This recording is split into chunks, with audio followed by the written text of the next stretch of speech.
नमस्कार। जय भीम साथियों, दैनिक दस्तक पर आपका स्वागत है। मैं हूं आपका होस्ट जेपी गौतम। सत्ता वो राजनीतिक समाधान है जिससे हर समस्या का ताला खोला जा सकता है।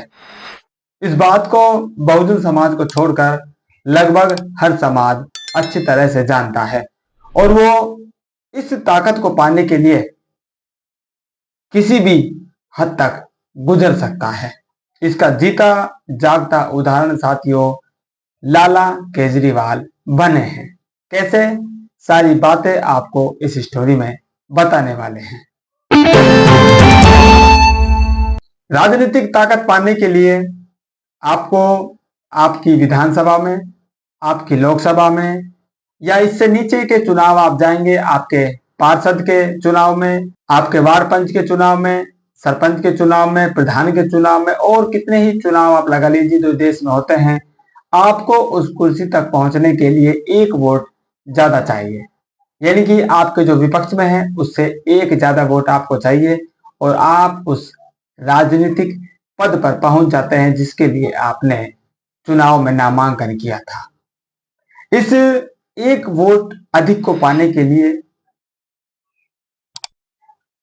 राजनेता बहुत ज्यादा प्रयास करते हैं क्योंकि उनको पता है इस एक वोट की कीमत क्या होती है और इसके लिए वो न जाने क्या क्या प्रोपेगेंडा अपने विरोधी के लिए रचते हैं, झूठ फैलाते हैं और बहुत सारे लोगों को पैसे देकर भी वो अपने पाले में करते हैं।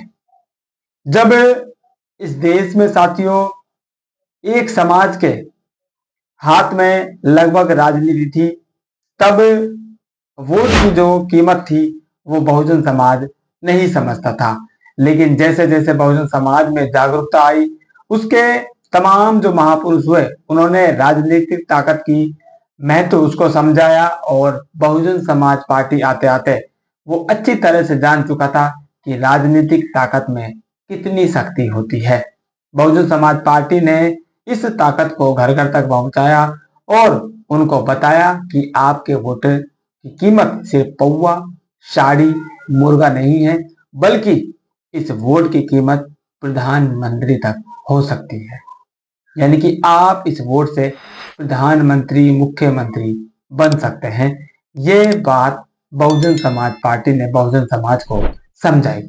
लेकिन जब बहुजन समाज पार्टी इस वोट की ताकत को लेने पहुंची तो उसके ऊपर ही उल्टे इल्जाम लगा दिए गए कि आप तो बीजेपी की बी टीम है, आप तो बीजेपी के लिए काम करती है, आप तो कांग्रेस को हराने के लिए काम करती है, आपके जो कैंडिडेट होते हैं वो तो बीजेपी के एजेंट होते हैं और भी ना जाने क्या क्या आरोप बहुजन समाज पार्टी पर मढ़ दिए गए और उनका जो वोट था वो वोट पौवा, दारू, साड़ी, मुर्गा में बिकता हुआ नजर आया।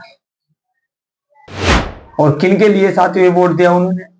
उन्हीं पार्टियों को वोट दिया जिनके विरोध में बहुजन समाज पार्टी ने इन लोगों को तैयार किया था।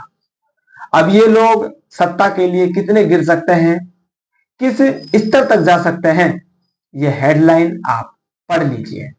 इसमें साफ साफ लिखा है, केजरीवाल ने बढ़ाया भाजपा की तरफ दोस्ती का हाथ, पंजाब विधानसभा चुनाव को लेकर नए समीकरण उभर रहे। ये साथियों मैंने नहीं कहा है, ना दैनिक दस्तक ने कहा है, ये नव भारत एक न्यूज़पेपर इस देश में चलता है, उस नव भारत की खबर है। केजरीवाल ने बढ़ाया भाजपा की तरफ दोस्ती का हाथ। कौन से केजरीवाल हैं?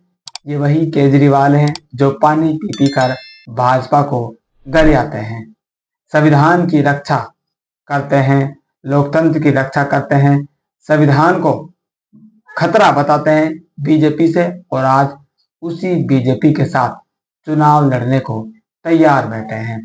और इस खबर में साथियों आप गौर से पढ़ेंगे तो ये भी लिखा हुआ है कि कैसे वो पंजाब चुनाव के लिए भाजपा की तरफ आगे बढ़ रहे हैं।